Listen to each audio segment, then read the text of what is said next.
बेटा अगर ऐसे क्वेश्चन तुम्हारे पास आ गए तो व्हाट विल यू से? हम सो ही नहीं रहा। आपको मैंने इतने सारे केमिकल रिएक्शंस पढ़ा दिए हैं, उनको पढ़ाने का फायदा क्या है if you can not use it. अब आपके पास इस पर्टिकुलर केस में एक ईथर है, एक लिविंग ग्रुप है, दोनों के ऊपर सब्स्टिट्यूशन रिएक्शन में इंडिविजुअली स्टडी करा है। अगर सपोज RCl होता तो SN1 SN2 जैसा होता, नॉर्मल सब्स्टिट्यूशन होता है। ईथर के ऊपर भी सब्स्टिट्यूशन रिएक्शन हमने स्टडी किया है। सिंपल सा एक लॉजिक यहाँ फिट करना है कि ईथर के ऊपर सब्स्टिट्यूशन पहले होगा या नॉर्मल सब्स्टिट्यूशन पहले होगा, दैट्स इट। क्योंकि होगा तो सब्स्टिट्यूशन ना, SH- is a nucleophile, down the group nucleophilicity increases. तो अब आप ये लॉजिकली सोच नहीं सकते कि यहाँ 3 मेंबर्ड रिंग है, और 3 मेंबर्ड रिंग तो चाहेगा अपने आप को रिलीव करना एज सुन एज पॉसिबल। तो ये कहेगा कि भैया पहले हमारे ऊपर अटैक किया जाए rather than here.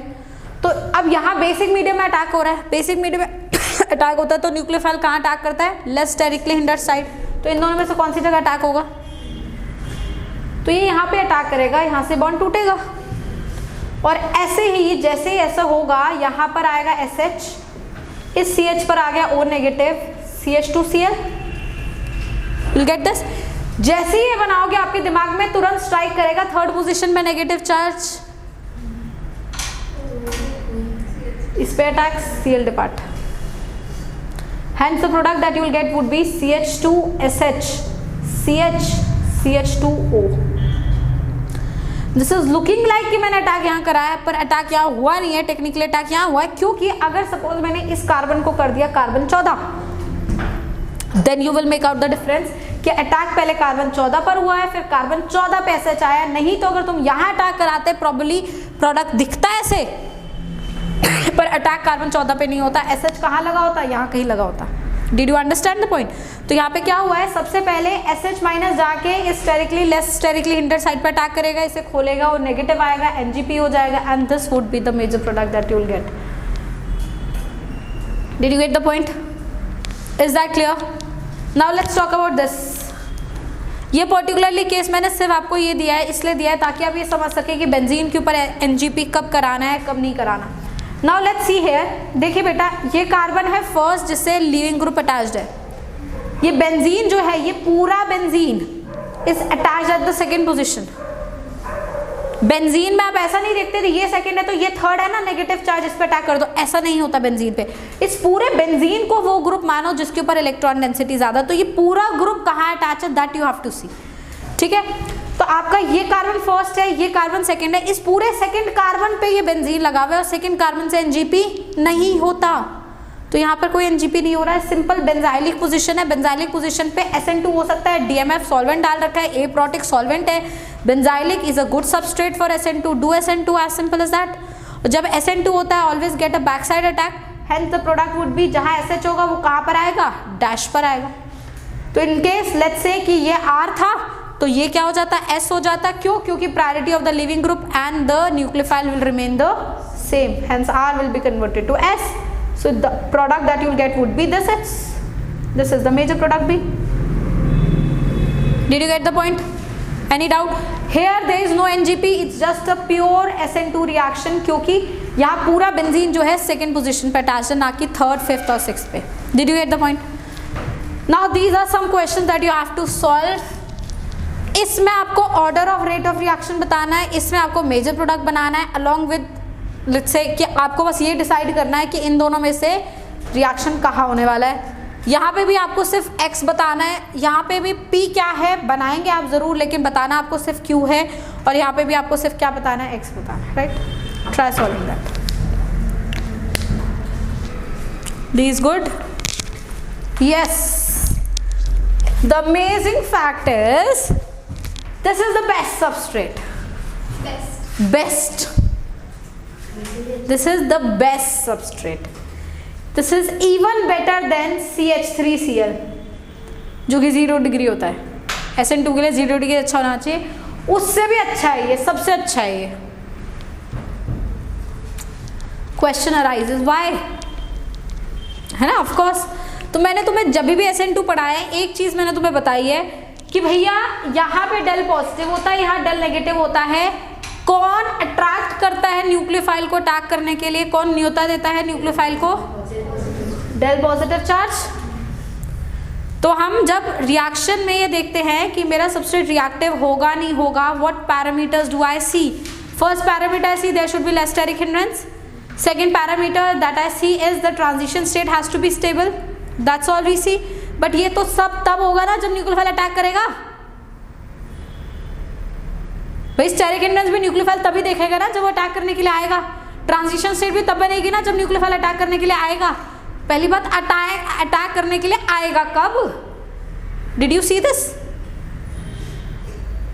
So this is the substrate जहां पे सबसे ज्यादा तेजी से अटैक होगा, क्योंकि सबसे ज्यादा डेल पॉजिटिव है यहाँ पे, because RCO group has a strong -M and -I।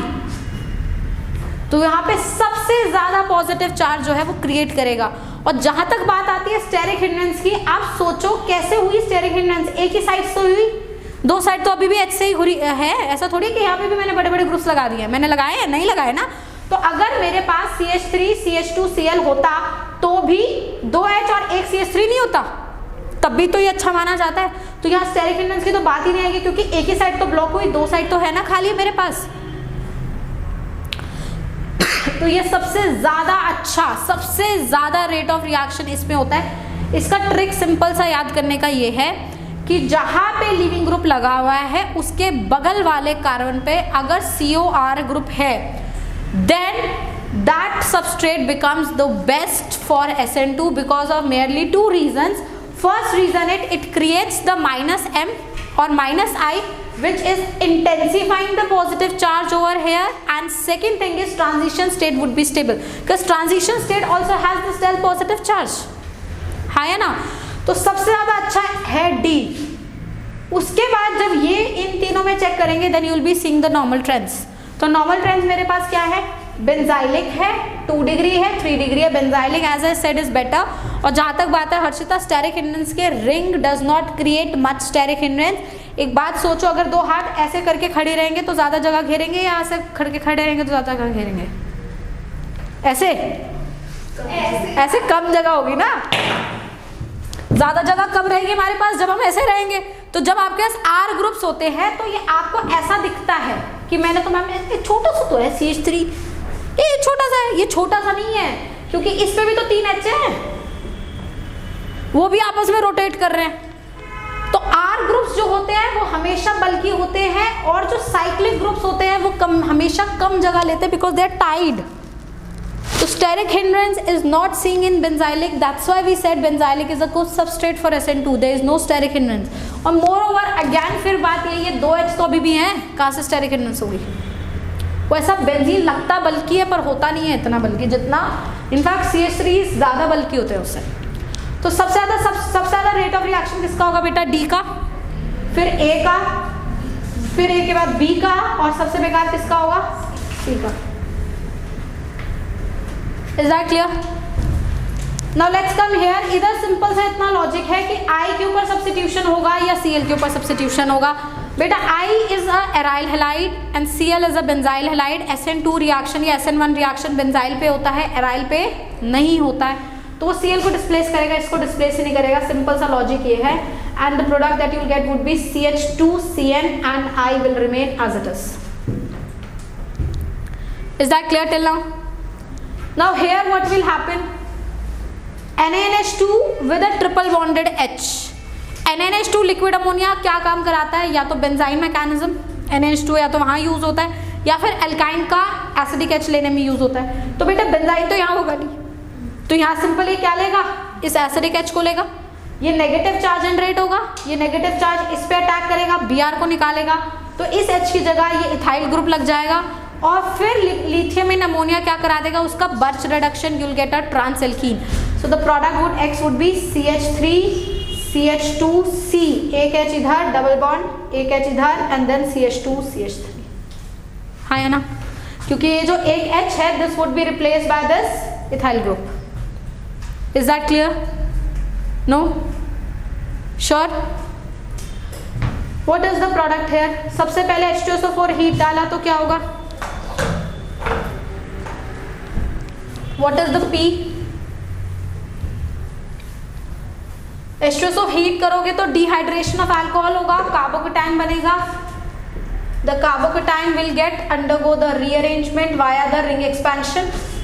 You will get this 5-membered structure with a positive charge here, and then HSO4 elimination करा देगा, and the product that you will get would be cyclopentene. This is P. और उसके बाद NBS क्या कराता है, allylic या benzylic position पे स्पेसिफिकली सब्स्टिट्यूशन. तो इसकी एलाइलिक पोजीशन ये हो गई मेरी, ये या ये, इन दोनों पे कहीं पे भी Br लगा दो. तो NBS के डालने से the product that you will get would be this. This is your Q. And if I talk about this last product, this is semi-pinacol pinaclone, which we have already done in the class. NH2 will get converted to disonium salt, and you have a OH nearby. Alkyl disoniums are not stable, will remove nitrogen and will get a carbocation here. Nitrogen gas निकल जाएगी, हमें carbocation मिलेगा इस carbon पे, और यहाँ OH है. Then there would be a 1,2. क्या होगा, शिफ्ट कैसे होगा, हाइड्रोजन है यहाँ पे, पर पॉजिटिव को तो OH के नीचे लाना है, क्योंकि OH के प्लस M से पॉजिटिव चार्ज स्टेबल होगा. तो आप क्या कराओगे, alkyl shift, ring expansion. So 1,2 alkyl shift, या फिर आप उसे बोल दीजिए ring expansion. The bond will break, going to join here. 1, 2, 3, 4, 5, 6, 7-membered ring you'll get with the OH at the second position and the positive charge. तो let's say ये वाला OH है, इसके नीचे पॉजिटिव चार्ज आ गया, and this stabilizes, minus H plus हो जाएगा, and what you get is this. This is the major product, 7-membered with a double bond. This is what is your Q. Did you get the point? So this last one is semi-pinacol pinaclone, which is nothing but the stability of carbocation. This is simple ring expansion, dehydration, and then using NBS. This is simple products. These all are simple products. This is just the application of what we have done till now. तो आज की class तक बेटा I have winded up the substitution part, and from tomorrow onwards we'll be starting up with the oxidizing agents and reducing agents collectively, and that tomorrow onwards the class is very important, क्योंकि आपको एक साथ club करके oxidising agents और reducing agents मिल जाएंगे, तो आपको easy रहेगा पता करना कि कौन किसको कैसे ऑक्सीडाइज कर सकता है, और without that you can not move forward. Aldehyde ketone तक आप नहीं पहुंच सकते अगर आपको सीक्वेंस नहीं पता है ऑक्सीडाइजिंग एजेंट्स और रिड्यूसिंग एजेंट्स का. जितना रिएक्शन मैकेनिज्म अभी तक हमने किया है उतना ही